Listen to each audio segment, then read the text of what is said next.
হচ্ছে এখানে পাহাড় ধস, এই পাহাড়গুলো দেখেন কি অবস্থা।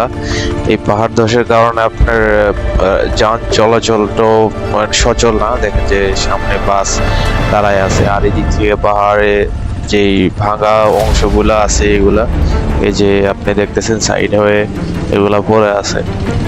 আপনার এমন যদি হয় আপনার রোডের অবস্থা আর বলেন রাইড কেমন হতে পারে। তো পুরো রাস্তায় এমনই, দেখেন পাথরের টুকরোগুলো কেমন ছড়িয়ে ছিটায় আছে। তো এগুলোর মধ্যে যদি আল্লাহ না করুক মানে অ্যাক্সিডেন্টলি বাইক যদি পড়ে তাহলে কি হতে পারে। আর ওই বাস এটা কখন যাবে জানি না, বাট ওয়েট করতে হবে আমাদের ততক্ষণ পর্যন্ত, যতক্ষণ না পর্যন্ত এটা সাইড নেবে। তো আমরা কি আর করবো, তো এখানে দাঁড়িয়ে দাঁড়িয়ে দেখা ছাড়া আর কোনো উপায় নাই।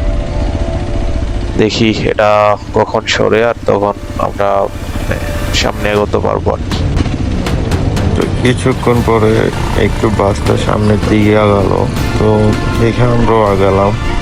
তো এখানে যে বাসটা ওভারটেকিং করে সামনে যাব এই পথটুকু নেই।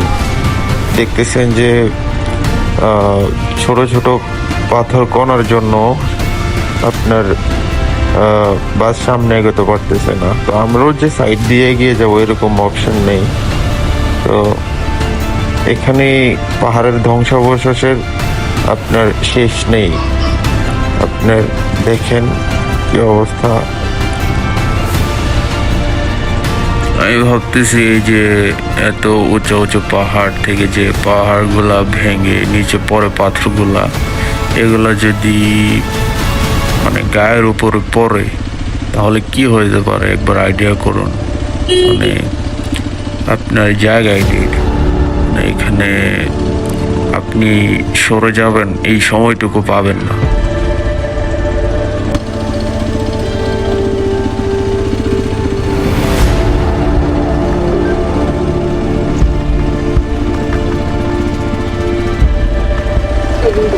হ্যাঁ, ঠিকছে তো।